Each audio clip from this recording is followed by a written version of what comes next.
네, 김민석 총리가 단독 방미하고 돌아온 날인 어제 대통령 비서실장이 또 같은 데로 캐나다를 갔어요. 독일하고 수주를 우리가 경합 중이지 않습니까? 그렇습니다. 독일 티센크루프 마린 시스템과 경합을 벌이고 있습니다. 정의선 현대차 회장이 동행했습니다. 캐나다가 발주하는 60조를 캐나다에 재투자해라. 구체적으로는 자동차 공장. 독일도 마찬가지로 제안했고 독일은 폭스바겐이 응답을 했다고 말을 하고 있죠. 이게 이제 트럼프가 뒤흔들어 놓은 국제 질서하고 매우 밀접한 관련이 있는 사안이에요. 전략경제협력 대통령 특사로 임무를 수행하기 위해 캐나다로 출국합니다.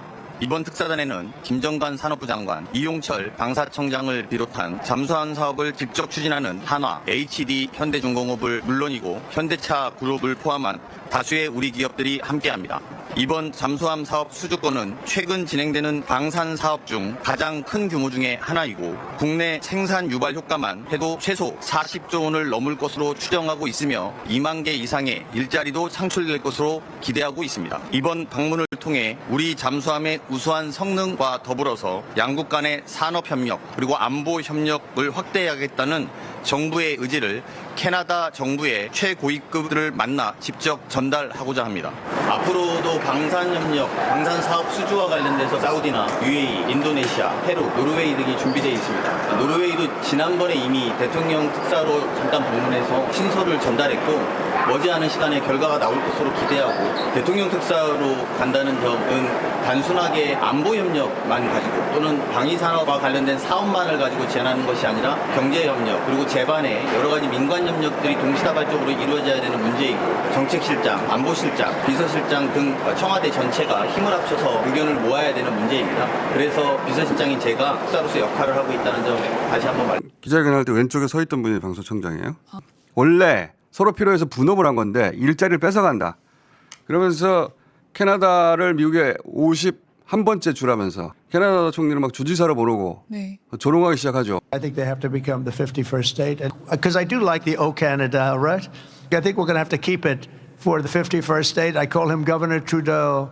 I said, Governor Trudeau's doing a wonderful job. 그 조롱 때문에 지지율이 낮았던 현재 마크 카니 총리가 당선이 됐을 정도로 캐나다 사람들이 열을 받았고 그래서 승리한 카니 총리가 미국과의 오랜 관계는 이제 끝났다고 선언하죠. Our old relationship with the United States, a relationship based on steadily increasing integration, is over. 그리고 트럼프는 캐나다 공장에서 조립해서 미국에 팔지 말고 네. 전부 미국으로 옮기라고.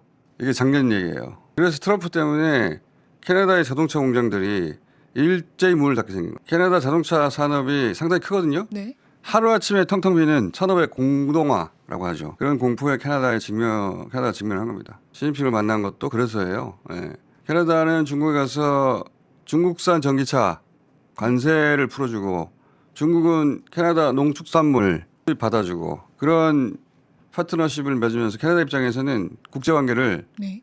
다변화하고 재편하는 중인 거예요. 저 양반이 이제 다보스 포럼 가가지고 굉장히 인상적인 연설을 합니다. 트럼프로 인해서 무너지는 국제관계, 국제 질서, 종말에 대해서 얘기를 하거든요. For decades, countries like Canada prospered under what we called the rules-based international order. We joined its institutions, we praised its principles, we benefited from its predictability. And because of that, we could pursue values-based foreign policies under its protection.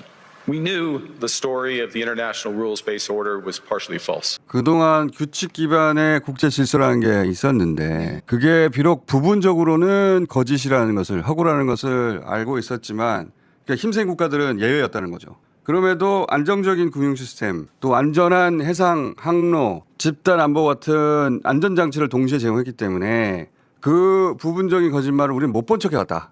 굉장히 솔직한 고백이죠. 못 본 척해왔다. 하지만 이제는 그 국제 질서가 더 이상 작동하지 않는다. 그 거짓말이 종말을 맞이했다. 왜냐하면 강대국들이 더 이상 그런 척도 안 하고 있기 때문에. 네. 규칙이 더 이상 작동하지 않으면 각자 도생의 시대가 열리는데 그들, 미국인 거죠. 그들 뜻대로는 안 될 것이다. 동맹이 다변할 것이고 전략적 자율성과 주권을 지키기 위한 비용 그렇게 서로 함께 나누게 될 것이다. 그러니까 미국에게 유지되던 기존 국제 질서는 깨졌지만 이제는 전략적 자율성과 주권을 가지고 새로운 판을 짜고 새로운 동맹을 맺자. 서구사의 반향이 굉장히 큽니다. 그러니까 캐나다가 지금 한국에게 잠수함 얼마나 싸게 만들어줄래? 이게 아니고 네. 우리와 새로운 경제동맹, 안보동맹의 파트너가 될 수 있어? 그걸 G7 국가인 캐나다가 대한민국에 묻는 거예요. 앵글로색슨과 라틴의 나라가. 청와대는 그 말을 알아들은 거고 그래서 현대자동차까지 포함해서 대규모 사절단을 보낸 것이고 그러니까 돈만 걸린 게 아닌 거예요. 이 사업이.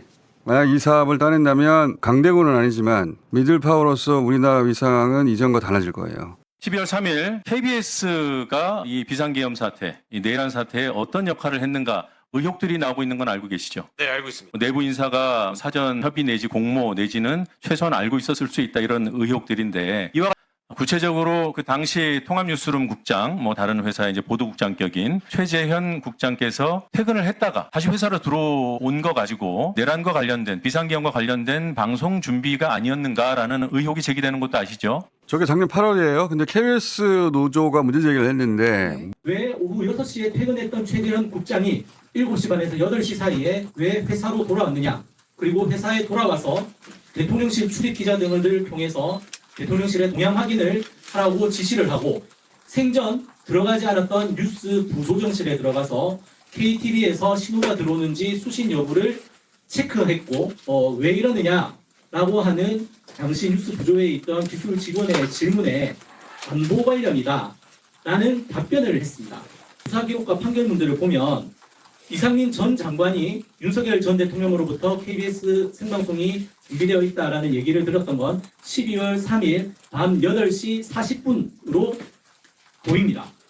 그런데 KTV에서 처음에 정부 긴급 발표가 있을 예정입니다 라고 하면서 각 방송사에 신호 수신을 하라고 공지를 한 게 밤 9시 18분이었습니다. 누가 지시를 했고 누가 보고를 했느냐라고 하는 그 경로가 밝혀져야 된다라고 생각을 합니다.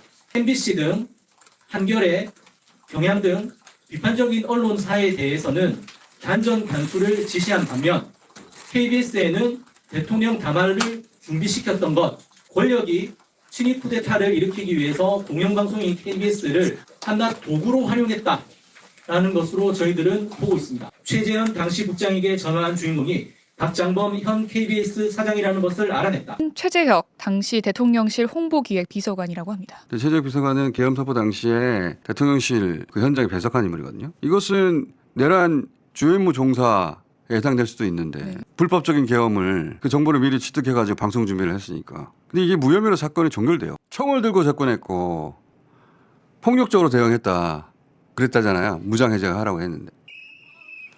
자, 저 사람이 사망한 사람이에요. 네. 지금 왼손에는 총이 없죠. 네. 오른손에는 카메라 휴대폰을 들고 있단 말이에요. 자, 봅시다. 근데 아이스 회원들이 여성을 저렇게 밀쳐요. 그러자 그 남성이 중간에 껴서 밀지 말라고 저렇게 말리러 갔는데 그때 갑자기 저 남성을 아이스 회원들이 땅바닥에 패대기 칩니다. 저렇게. 네.